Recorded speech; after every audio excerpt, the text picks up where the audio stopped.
অসমীয়া নৱবৰ্ষ ১৪৩৩ ভাস্কৰাব্দত ধনুৰাশিৰ জীৱনত এক ডাঙৰ পৰিৱৰ্তন আহিব নেকি? আপোনাৰ ধন, কেৰিয়াৰ আৰু ভাগ্যৰ কি ডাঙৰ সুযোগ অপেক্ষা কৰি আছে? আৰু কোনটো মাহত সাৱধান নহ'লে ডাঙৰ ক্ষতি হ'ব পাৰে?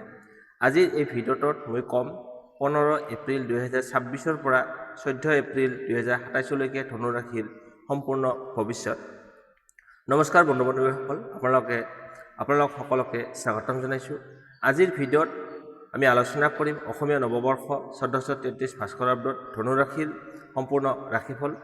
এই বছৰত ধনুৰাশিৰ লোকসকলৰ বাবে টকা পইচা আৰু আৰ্থিক অৱস্থা কেনে থাকিব, কেৰিয়াৰত কি নতুন সুযোগ আহিব, প্ৰেম আৰু দাম্পত্য জীৱনত কি পৰিৱৰ্তন হ'ব, স্বাস্থ্য কেনে থাকিব আৰু কোনবোৰ শুভ তাৰিখ, শুভ ৰং, প্ৰতিকাৰ আপোনাৰ বাবে ভাগ্য উজ্জ্বল কৰিব, সকলো কথা আজিৰ ভিডিঅ'ত জানিব পাৰিব। আহক তেন্তে আৰম্ভ কৰোঁ।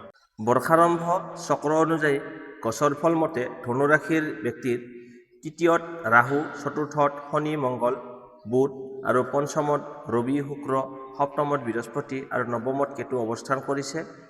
লগ্নৰ তৃতীয়ত ৰাহু অৱস্থান কৰাত সফলতা, পৰাক্ৰমী, কৰ্ম উদ্যম বৃদ্ধি পাব। চতুৰ্থত শনি অৱস্থান কৰাত ঘৰুৱা সুখ শান্তিত ব্যাঘাত, স্বাস্থ্যহানি, বিদ্যাত বাধা হ'ব পাৰে।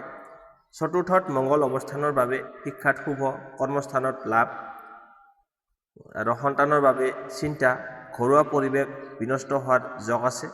চতুৰ্থত বুধ অৱস্থানৰ বাবে নতুন ব্যৱসায় আৰম্ভ, বিবাহ আদি মাংগলিক কাৰ্য সম্পাদনা হ'ব। সপ্তমত বৃহস্পতিৰ অৱস্থানৰ বাবে কৰ্ম সংস্থাপন লাভ, বিবাহ আদি মাংগলিক কাৰ্য সম্পাদন, ধন বৃদ্ধিৰ যোগ আছে। নৱমত কেতুৰ অৱস্থানৰ বাবে ভাগ্য হানি, কৰ্মত বিলম্বতা হ'ব। প্ৰথমতে আহিছোঁ ধনস্থান। ধনুৰাশিৰ জাতক জাতিকাসকলৰ বছৰৰ আৰম্ভণি কালত ধনপতি শনি, চতুৰ্থ স্থানত পঞ্চমপতি মংগল আৰু সপ্তমত দশমপতি বুধযুক্ত হোৱাত ধনুৰাশিৰ ব্যক্তিসকলৰ নতুন নতুন উদ্যোগ স্থাপন কৰি পশুপালন, হাৰ্ডৱেৰ, লোহাৰ ব্যৱসায় আদিৰ জৰিয়তে প্ৰচুৰ ধন উপাৰ্জন কৰিব পাৰিব। ব্যৱসায় বাণিজ্য। ধনুৰাশিৰ সপ্তমপতি বুধ চতুৰ্থত নিচস্ত হৈ থকাত ব্যৱসায় বাণিজ্যৰ ক্ষেত্ৰত শুভ বুলিব নোৱাৰি। ১৫ বহাগৰ পৰা বুধৰ শুভ প্ৰভাৱত চাহৰ হোটেল, ভাতৰ হোটেল, ফুলৰ ব্যৱসায়, পানীৰ ব্যৱসায় আদিত সুনাম অৰ্জন কৰিব পাৰিব। এতিয়া আহিছোঁ বিদ্যাস্থান। ছাত্ৰ ছাত্ৰীসকলৰ বাবে ধনুৰাশিৰ ব্যক্তিৰ বাবে বিদ্যাৰ অধিপতি গ্ৰহ হ'ল বৃহস্পতি। বছৰৰ আৰম্ভণি কালত বৃহস্পতি সপ্তম স্থানত থকাত ধনুৰাশিৰ বিদ্যাৰ্থীৰ শুভ হ'ব। বৃহস্পতিৰ শুভ প্ৰভাৱত শিক্ষাৰ্থীসকলে কলা শিক্ষা, চিকিৎসা বিজ্ঞান, কাৰিকৰী শিক্ষা, আইন, ভূতত্ত্ববিদ, ভূগোল, ৰসায়ন আদি বিভাগত সফলতা লাভ কৰিব পাৰিব। কৰ্মস্থান, চাকৰি। বছৰৰ আৰম্ভণি কালত ধনুৰাশিৰ ব্যক্তিসকলৰ কৰ্মপতি বুধ চতুৰ্থ স্থানত নিচস্ত হৈ থকাত অভিনেতা, অভিনেত্ৰী, মদৰ ব্যৱসায়, হোটেল ব্যৱসায়, কিতাপৰ ব্যৱসায়, ফুলৰ ব্যৱসায় আদিৰ জৰিয়তে অধিক লাভজনক হ'ব পাৰিব। ২৮ বহাগৰ পৰা ধনুৰাশিৰ যুৱক যুৱতীৰ কৰ্মস্থানৰ ক্ষেত্ৰত এই শুভ প্ৰভাৱ আহিব। কৃষি বিভাগ, প্ৰতিৰক্ষা, ৰেচম বিভাগ আদি চৰকাৰী বিভাগত কৰ্মপ্ৰাপ্তি ঘটিব। এই বছৰ ধনুৰাশিৰ যুৱক যুৱতীয়ে বিভিন্ন কোম্পানীতো কৰ্মপ্ৰাপ্তি, চাকৰি যোগ দেখা যায়। এতিয়া আহিছোঁ প্ৰেম, প্ৰণয়, বিবাহ। ধনুৰাশিৰ বাবে প্ৰেম, প্ৰণয় আৰু বিবাহকাৰক গ্ৰহটো হ'ল বুধ গ্ৰহ। বছৰৰ আৰম্ভণি কালত বুধ চতুৰ্থ স্থানত নিচস্ত ভাৱত থকাত নতুন প্ৰেমে সহায় সহযোগিতাৰে প্ৰেম প্ৰণয়ৰ দিশত আগবাঢ়ি যাব পাৰিব। ধনুৰাশিৰ বিবাহযোগ্য পাত্ৰ পাত্ৰীৰ বিবাহৰ উপযুক্ত সময়। ১৫ বহাগৰ পৰা প্ৰেম প্ৰণয় আৰু বিবাহৰ ক্ষেত্ৰত ধনুৰাশিৰ ব্যক্তিৰ অতি শুভ সময় আহিব। নতুনকৈ প্ৰেমত সংযোগ ঘটি বিবাহৰ দিশত আগবাঢ়ি যাব পাৰিব। ১ শাওনৰ পৰা আপোনাৰ অকণমান অশুভ, ১ আহিনৰ পৰা পুনৰ অতি শুভ সময় আহিব আৰু ধনুৰাশিৰ যুৱক যুৱতীয়ে বিবাহত বহিব পাৰিব। এতিয়া আহিছোঁ পাৰিবাৰিক ক্ষেত্ৰ। ধনুৰাশিৰ ব্যক্তিৰ সপ্তমপতি বুধ চতুৰ্থত নিচস্ত ভাৱত থকাত বছৰৰ আৰম্ভণি কালত গছৰ ফল শুভ বুলিব নোৱাৰি। বিভিন্ন ক্ষেত্ৰত পাৰিবাৰিক দিশত অশুভ প্ৰভাৱ পৰিব। 15 বহাগৰ পৰা ধনুৰাশিৰ ব্যক্তিৰ পাৰিবাৰিক ক্ষেত্ৰত শুভ সংকেত আহিব। 15 তাৰিখলৈ আপুনি অপেক্ষা কৰিব লাগিব। বিপৰীত লিংগৰ পৰা সহায় সহযোগিতা, মৰম স্নেহ বাঢ়িব। পৰিয়ালৰ সকলোৰে লগত সৎভাৱ চলিব আৰু সকলোৰে লগত সহায় সহযোগিতাৰে গৃহত কাম পৰিচালিত হ'ব। পতি পত্নীৰ মাজত মৰম স্নেহ বৃদ্ধি পাব। তাৰপিছত আহিছোঁ আপোনাৰ স্বাস্থ্য আৰু দেহভাৱ। আপোনাৰ স্বাস্থ্য পাতি কেনেকুৱা থাকিব নতুন বছৰত? ৰেখাধিপতি বৃহস্পতি সপ্তমত অৱস্থান কৰাত ধনুৰাশিৰ ব্যক্তিৰ বাবে স্বাস্থ্য আৰু দেহভাৱ শুভ হ'ব। পুৰণি ৰোগ নিৰ্মূল হ'ব।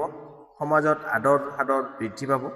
মানসিকভাৱে সবল হ'ব পাৰিব আৰু স্বাস্থ্য আৰু দেহভাৱ অধিক সবল হৈ থাকিব। এতিয়া আহিছোঁ ধনুৰাশিৰ বাবে শুভাশুভ। ধনুৰাশিৰ ব্যক্তিসকলৰ শুভ গ্ৰহ হৈছে বৃহস্পতি আৰু শনি। শুভ বাৰ হৈছে বৃহস্পতিবাৰ আৰু সোমবাৰ। এই দুটা বাৰ আপোনাৰ বাবে শুভ। যিকোনো নতুন কাম বৃহস্পতিবাৰ নাইবা সোমবাৰে আৰম্ভ কৰক। শুভ সংখ্যা হৈছে 3 আৰু 9। 3 আৰু 9ৰ লগত জড়িত তাৰিখবোৰ আপোনাৰ বাবে শুভ হ'ব। যেনে 3 তাৰিখ, 12 তাৰিখ, 21 তাৰিখ, 30 তাৰিখ এইবিলাক আপোনাৰ কাৰণে শুভ হ'ব। আৰু লগতে 9 হিচাপত 9 তাৰিখ, 18 তাৰিখ, 27 তাৰিখ এইবিলাক এই তাৰিখবিলাক আপোনাৰ কাৰণে শুভ হ'ব। শুভ ৰং হৈছে হালধীয়া। শুভ ধাতু হৈছে সোণ। শুভ ৰত্ন পীঠ পখৰাজ। শুভ মূল হৈছে ব্ৰহ্মষষ্ঠীৰ মূল। শুভ দিশ আপোনাৰ কাৰণে শুভ দিশ হৈছে উত্তৰ পূব। উত্তৰ পূব কোণত যদি আপুনি যিকোনো কাম বা কৰ্মস্থান ৰাখে তেতিয়াহ'লে ভাল ফলাফল পাবলৈ সক্ষম হ'ব। শুভ প্ৰহৰ হৈছে তৃতীয় প্ৰহৰ। ধনুৰাশিৰ বাবে মিত্ৰ ৰাশি হৈছে মেষ ৰাশি আৰু সিংহ ৰাশি। সিংহ ৰাশিৰ বন্ধু বান্ধৱী বা সংগী হোৱাটো ভাল। লগতে মেষ ৰাশিৰ বন্ধু বান্ধৱী বা প্ৰেমৰ লগত জড়িত হোৱাটো অতিকৈ শুভ হ'ব। প্ৰিয় মাহ হৈছে পুহ আৰু চ'ত মাহ। এই দুটা মাহ আপোনাৰ কাৰণে প্ৰিয় মাহ। উপাস্য দেৱতা হৈছে তাৰা দেৱী। এতিয়া আহিছোঁ প্ৰতিকাত। এই বছৰত আপুনি কি কি কৰিলে আপোনাৰ ভাল ফলাফল লাভ কৰিবলৈ সক্ষম হ'ব, আহক তেন্তে জানি লওক। এই বছৰৰ আৰম্ভণি কালত ধনুৰাশিৰ ব্যক্তিৰ অশুভ গ্ৰহ হ'ল বুধ গ্ৰহ, শনি আৰু কেতু। আপুনি অশুভ গ্ৰহৰ বাবে নিজ গৃহত শ্ৰী শ্ৰী নৱগ্ৰহ পূজা নিজ গৃহত দৈৱজ্ঞ ব্ৰাহ্মণৰ জৰিয়তে কৰিলে আপোনাৰ লগতে পৰিয়ালৰ সকলো সদস্যৰে মংগল হ'ব। গ্ৰহ শান্তিত, গ্ৰহ কৱচ, গ্ৰহ ৰত্ন, গ্ৰহ মূল, গ্ৰহ দ্ৰব্য আৰু ভোজনী দৈৱজ্ঞ ব্ৰাহ্মণক দান কৰিলে অশুভ দোষ নাশ হ'ব। এতিয়া আহিছোঁ এই বছৰত 1433 ভাস্কৰাব্দত ধনুৰাশিৰ আয় বয়, স্থিতি, ধৰ্ম অধৰ্ম, সুখ দুখ, ধৈৰ্য অধৈৰ্য, নিদ্ৰা জাগ্ৰত, সুশীল কুৰূপ এই বিষয়ে জানো আহক। ধনুৰাশিৰ আয় হ'ব 11, বয় হ'ব 1 আৰু স্থিতি হ'ব 10, ধৰ্ম হ'ব 5, অধৰ্ম নাই। ধনুৰাশিৰ ব্যক্তিয়ে এই বছৰত অধৰ্ম নকৰে।